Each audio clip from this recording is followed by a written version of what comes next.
আল্লাহ আল্লাহ রসুলকে তুলে গাল দিয়েছে, কেউ দেবদেবীকে তুলে গালাগালি দিয়েছে। এই ধরনের খবর দেখবেন মাঝে মধ্যে ভেসে চলে আসবে। আমি আপনাদের কাছে অনুরোধ করছি, হাত জোর করে অনুরোধ করছি, এই কথা শুনে আপনারা উত্তেজিত হবেন না। আপনাদের কাজ কি হবে? আপনার পাড়ার শুভবুদ্ধি সম্পন্ন মানুষজনদেরকে নিয়ে ওই ছেলেটির বিরুদ্ধে গিয়ে থানায় এফআইআর করা। এই লোকাল থানার নাম কি? হাড়োয়া থানাতে এফআইআর করা করে এফআইআর এর কপি আমাকে দেবেন। যদি পুলিশ নিয়ে অ্যারেস্ট করে, কিভাবে অ্যারেস্ট করার দায়িত্ব সেটা আমি আনাচ্ছি। আপনারা কেউ ওই মিছিল করবো, চলো রাস্তা অবরোধ করা হবে, কি বলে চলো ওর বাড়িতে যাওয়া হবে, এই ফাঁদে পা দেবেন না। আপনি মুসলিম সমাজের মানুষ, আপনার নজরে এসেছে দেবদেবীকে গালাগালি করেছে, তাও আপনি গিয়ে শটাং করে লোককে নিয়ে গিয়ে তাড়াতাড়ি তৎক্ষণিক গিয়ে মামলা করবেন। আপনি হিন্দু সমাজের মানুষ, আপনার নজরে এসেছে ইসলাম ধর্মে তুলে কেউ গালাগালি করছে, আপনি তাড়াতাড়ি যাবেন। মানে নিজের ধর্মকে গালাগালি দিচ্ছে না বলে যাবো না, এরকম ব্যাপার নয়। যে কুলঙ্গার গুলো ধর্মকে তুলে বা যে মন্তব্য করবে, যে কোনো ধর্মেরই হোক না কেন, তাদের বাইরে ঘোরার অধিকার নাই, তাদেরকে জেলের মধ্যে আমরা রাখবো, আমরা ঐক্যবদ্ধ হয়ে রাখবো। তবে অনুরোধ, ওই পাড়ার ছেলেটি ইসলাম ধর্ম তুলে গাল দিয়েছে, চলো ওর বাড়ি ঘেরাও করবো। ওই পাড়ার ছেলেটি দেবদেবীকে তুলে গাল দিয়েছে, চলো ওর বাড়ি ঘেরাও করবো। এই ফাঁদে আপনারা জড়াবেন না, এটা একটা বড় ফ্রড। রাজনৈতিক কারবারিরা সম্পূর্ণরূপে দেউলিয়া হয়ে গিয়েছে, ওরা যা কমিটমেন্ট করেছে সম্পূর্ণরূপে ব্যর্থ হয়েছে। ওরা ক্ষমতায় টিকে থাকার জন্য বা ক্ষমতায় আসার জন্য আপনার আমার লাশের রাজনীতি ওরা করতে চাইছে। আমরা দীর্ঘদিন ধরে এই পশ্চিম বাংলাতে, এই হাড়োয়াতে হিন্দু মুসলমান নির্বিশেষে কাঁধে কাঁধ মিলিয়ে বসবাস করছি। কোন কুলঙ্গার ইসলাম সম্পর্কে গাল দিল, কোন কুলঙ্গার দেবদেবীকে গাল দিল, তার জন্য আমাদের মধ্যে ঐক্য সম্প্রীতি আমরা বিনষ্ট করবো না। আমরা সকলে ঐক্যবদ্ধ হয়ে তার বিরুদ্ধে থানায় লিখিত কমপ্লেন করে তাকে আমরা আইনের মাধ্যমে জব্দ করব। মাথায় থাকবে তো ভাই? মহারাষ্ট্রে যদি আমার সেই অফিসারটা থাকতো, কি করতো? যখনই একে ধরতো, ও বলতো স্যার এলান, আমার অফিসারের নাম্বার একটু কথা বলুন বা ওনাকে ডাকুন। স্বাভাবিকভাবে ডাকতে বাধ্য, জানাতে বাধ্য। অফিসার আসতো, এখান থেকে কাগজ দিত, প্রমাণ দিয়ে দিত, পশ্চিমবাংলা সরকারের স্ট্যাম্প দিয়ে মহারাষ্ট্রের সরকারকে দিত, যেটা আমার পশ্চিমবাংলার নাগরিক, এটা ডিস্টার্ব তুমি করবে না। অসুবিধা হতো ভাই? এটা করেনি কেন? মার খাচ্ছে কে? গরিব হিন্দু। মার খাচ্ছে কে? গরিব মুসলমান। মার খাচ্ছে কে? এসটিরা।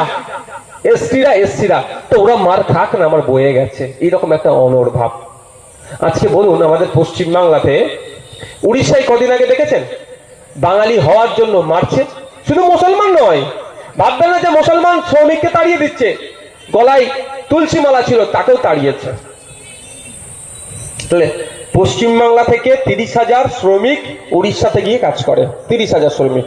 আর উড়িষ্যা থেকে 3 লাখ শ্রমিক পশ্চিমবাংলা এসে কাজ করছে। কাদের জ্বালাটা বেশি ধরবে ভাই? উড়িষ্যার তো।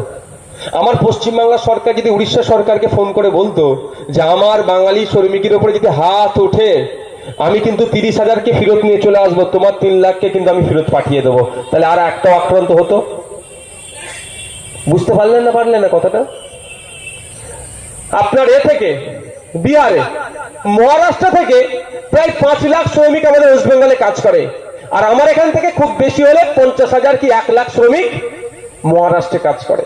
মহারাষ্ট্রে কদিন আগে সোমনাথ দেবনাথকেও বাড়ি আপনার বীরভূমে গলা কেটে খুন করে দিল।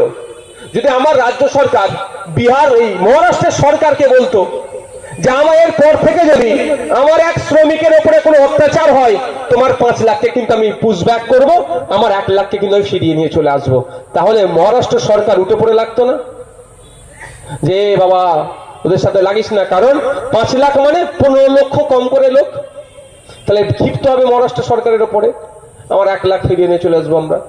তার পরিবার পরিজন আছে, এটা কি করছে? কেন করেনি? মাঠটা খাচ্ছে তো আব্দুল করিম, মাঠটা খাচ্ছে তো হাসদা, মাঠটা খাচ্ছে তো কে? নমশূদ্র, মাঠটা খাচ্ছে কে? দলিত হিন্দু। মার খা করা, ওরা তো জন্ম হয়েছে মার খাওয়ার জন্য, এটাই ভাবে তো। তাহলে উত্তরপ্রদেশে আজকে শুভেন্দু বাবু হিন্দু হিন্দু ভাই ভাই গল্প শোনাচ্ছ, উত্তরপ্রদেশে ক্ষমতায় আসার আগেও কিন্তু হিন্দু হিন্দু ভাই ভাই স্লোগান তুলেছিল এই যোগী আদিত্যনাথ।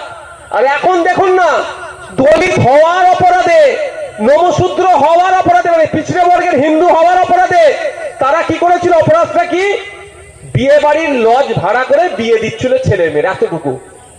উচ্চ বর্ণের লোকেরা এসে গুছিয়ে পিটিয়েছে, বর বউকে ছাড়েনি, पिटिए बोलছে तुम लोग का इतना हिम्मत है, तुम लोग मतलब पिछड़ का हो, तुम लोग यहाँ पे शादी करोगे ऐसे जैसे ওরা মানে কি তোমরা পিছড়ে বর্গের মানুষ, তোমরা দলিত হিন্দু, তোমাদের এত সাহস হয়ে গেল তোমরা লজে বিয়ে দেবে?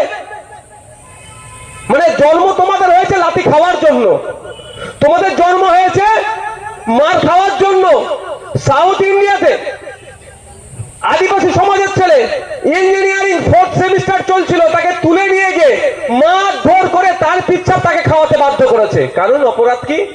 তুই আদিবাসীদের ছেলে, তুই ইউনিভার্সিটিতে এসে পড়বি?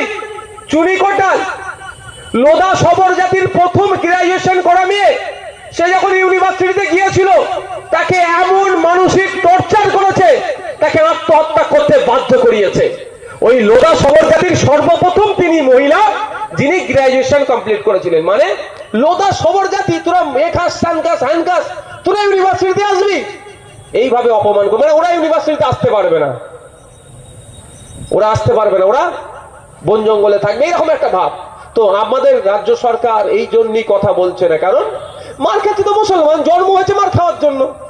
মার খেচ্ছে তো দলিত, জন্ম হয়েছে পায়ের নিচে বসে থাকার জন্য।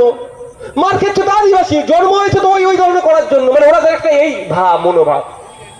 এটা থেকে সমাধান পেতে গেলে আপনাকে আমাকে ওই দপ্তর পরিচালনার দায়িত্ব নিতে হবে, আপনাকে আমাকে রাজ্য পরিচালনার দায়িত্ব নিতে হবে, আপনাকে আমাকে শ্রম দপ্তর পরিচালনার দায়িত্ব নিতে হবে।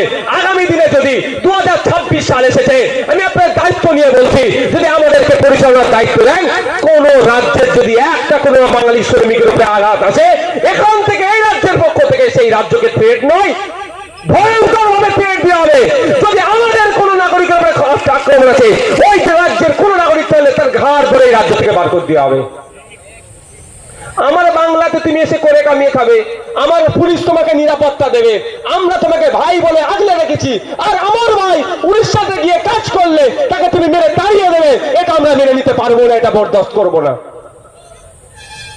এটা তোর পশ্চিমবাংলা সরকারের বলা দরকার, মমতা ব্যানার্জির বলা দরকার, কিন্তু তারা বলছে না কেন? বললাম আবার মার খাচ্ছে কে, একটু বুঝতে হবে ভাই। আপনার এলাকায় নতুন বুথে একটাই শিক্ষা প্রতিষ্ঠান তৈরি হয়েছে, কেউ বলতে পারবেন? উল্টে পশ্চিমবাংলায় 8,500 স্কুল বন্ধ হতে চলেছে। 8,500 স্কুল বন্ধ হলে ক্ষতি কার হবে? আসবার সময় মাছ বাজার দেখছিলাম, ওই মাছ বাজারে যারা মাছ বিক্রি করে তার ছেলের হবে, যে টোটো চালাই, অটো চালাই, সবজির দোকান, চায়ের দোকান, মায়েরা যারা গরিব মানুষ, যারা আর্থিক ভাবে দুর্বল, মাসে 1000 টাকা 1200 টাকা লক্ষ্মীর ভান্ডার আমরা নিচ্ছি, গরিব বলেই তো নিচ্ছি নাকি, বড় লোক বলে নিতাম কি? তাদের ছেলেদের ভবিষ্যৎ ধ্বংস হবে, কারণ এরাই ছেলেপুলেরাই তো প্রাইমারি স্কুলে যায় না, আপার প্রাইমারি থেকে বড় লোকের ছেলেরা পড়ে, সব প্রাইভেট স্কুলে পড়াচ্ছে। তাহলে এই 8,000